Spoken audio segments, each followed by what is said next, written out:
एक दिन दिग्विजय की कामना से निकले।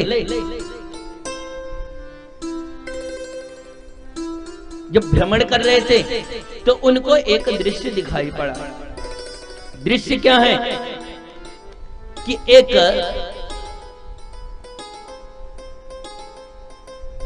व्याध एक गाय को मारने के लिए दौड़ रहा है। वो गाय आंसू बहा रही है और एक वृषभ है जो एक पैर पर खड़ा हुआ है। परीक्षित को आश्चर्य लगा कि मेरे राज्य में गौ माता सताई जाए तो हम सब होने का मतलब क्या होता है। उस दुष्ट को मारने के लिए रथ से कूद पड़े, खड़क निकाल लिया और जैसे खड़क निकाल करके मारने के लिए दौड़े वैसे दीनवत् शरणंगता वह महाराज परीक्षित के चरणों में ही गिर पड़ा। त्राहिमाम त्राहिमाम त्राहिमाम, महाराज मेरी रक्षा करें। पहले तो शरणागत धर्म को स्वीकार करके उसको अभयदान दिया और फिर गौ माता से पूछा, मारो मारो दीरंब भद्रमते खलाना महिषासुरी। हे माता आप रोइए नहीं, मेरे होते हुए जब तक परीक्षित जीवित है तब तक आपको कोई कष्ट नहीं पहुंचा सकता। फिर उस वृषभ से पूछा जो एक पैर से खड़ा हुआ, हे वृषभ आप यह बताइए कि आपके 3 पैर को किसने काटा है। जिसने भी ऐसा कुकृत्य किया है आपके 3 पैर को काटा है, हम उसको दंड देंगे, आप निर्भय होकर के हमको बताइए। उस वृषभधारी धर्मराज ने कहा, राजन हम क्या बताएं कि हमारे इस पैर को किसने काटा है और किसने यह कृत्य किया है, क्योंकि अलग अलग लोगों का अलग अलग मत है। कुछ लोग कहते हैं कि जो भी हमको सुख दुख मिलता है वह अपने कर्मों के अनुसार मिलता है, कोई किसी को सुख दुख दे ही नहीं सकता।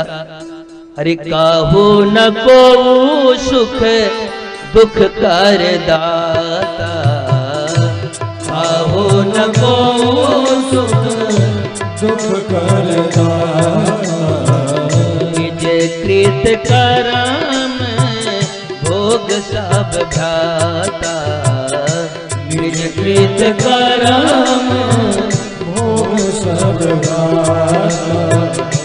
कौन को सुख दुख कर दाता, कौन को सुख दुख कर दाता, कौन को सुख दुख कर दाता, निज कृत करम भोग सब भ्राता, निज कृत करम भोग सब भ्राता, निज कृत करम भोग सब भ्राता। राजन अपने किए हुए कर्म के द्वारा ही व्यक्ति फल भोगता है, तो मैं किसका नाम लूं। परीक्षित ने हाथ जोड़ करके कहा, महाराज कुछ कहने की जरूरत नहीं है, हम आपको पहचान गए, आप स्वयं धर्मराज हैं। ये युग भयंकर युग कलयुग आ रहा है,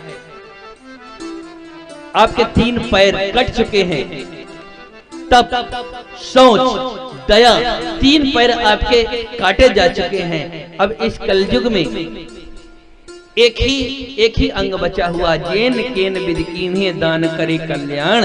ये दान ही केवल एक पैर बचा हुआ है, बाकी आपके दूसरे पैर अपने आप काटे जा चुके हैं। पलट करके देखा तो सामने कलयुग हाथ जोड़े खड़ा हुआ था। परीक्षित ने कहा कि तुम मेरे शरण में आए हो, हम तुमको मार तो नहीं सकते, पर तुम एक काम करो कि तुम हमारे राज्य को छोड़ करके चले जाओ। परीक्षित ने कहा कि चले तो जाएं महाराज, पर आप वो जगह तो बता दीजिए कि हम जाएं कहां, क्योंकि जितनी पृथ्वी जहां तक है आप चक्रवर्ती सम्राट हैं, सब जगह जहां भी मैं जाता हूं सब जगह मुझको धनुष बाण लिए हुए आप ही दिखाई पड़ते हैं, तो आप जहां कहें हम वहां चले जाएं, हम आपकी शरण में हैं। तब प्रसन्न हुए परीक्षित ने कहा कि हम तुमको रहने के लिए 4 स्थान दे रहे हैं, वहां चले जाओ। द्यूतम पानम स्त्रिया सूना यत्रा धर्म चतुर्विधा, जहां पर ये चार जगह है जहाँ कलयुग रहता है।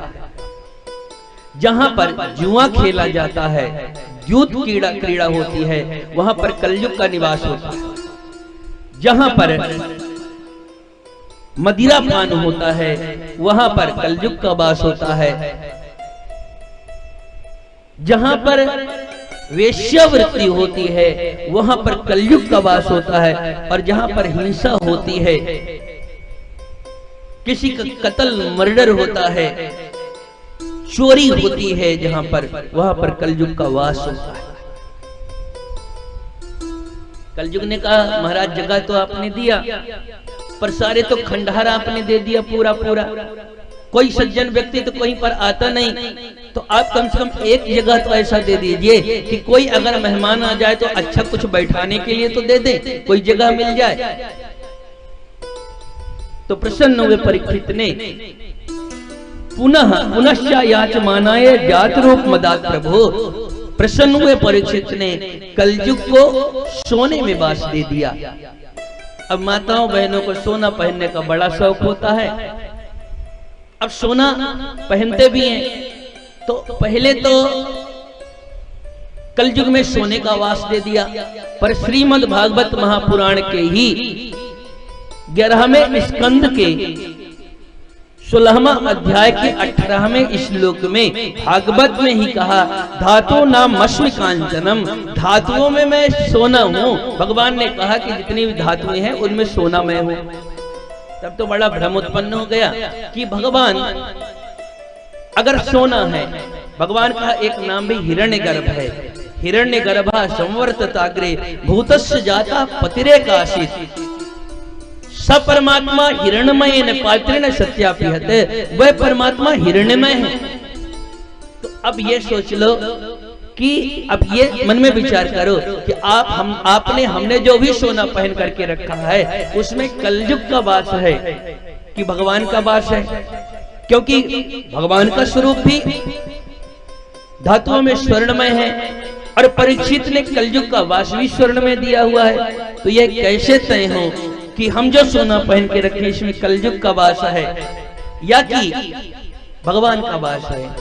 तो उसका पैमाना एक ही है साहब कि अगर खून पसीने के कमाई से कमाया हुआ सोना आपने पहन करके रखा हुआ है तो निश्चित तौर पर उसमें भगवान का ही वास है, उसमें कलयुग का वास नहीं है। परंतु किसी गरीब के खून पसीने की कमाई को लूट पाट करके, सुता करके, किसी को पीड़ा पहुंचा करके, तरह तरह के अनेक प्रकार के उद्यम करके लूटपाट के द्वारा आपने बड़े बड़े आभूषण पहन करके रखा हुआ है, तो उसमें फिर भगवान का वास नहीं, उसमें कलयुग का ही वास है। कलयुग का वास दे दिया सोने में। अब तो कलयुग को एक स्थान मिल गया। एक दिन आखेट खेलने के लिए, शिकार खेलने के लिए श्री परीक्षित जी वन को गए। रास्ता भ्रमित हुए, भगवत इच्छा से उनको जोर से प्यास लगी, कहीं कुछ दिखाई नहीं पड़ा। शमीक ऋषि के आश्रम पर पहुंच गए। शमीक ऋषि समाधि में थे, जल मांगा, जल नहीं मिला तो अंदर जाकर के देखा तो परीक्षित महाराज ने वो मस्तक पर जो मुकुट धारण करके रखा हुआ था वो पांडवों के द्वारा जरासंध को परास्त करके उस मुकुट को लेकर के आए हुए थे। आज उसी मुकुट को पहन करके लेके चले। आज मौका मिल गया कलयुग को, इसलिए मस्तक पर सवार था।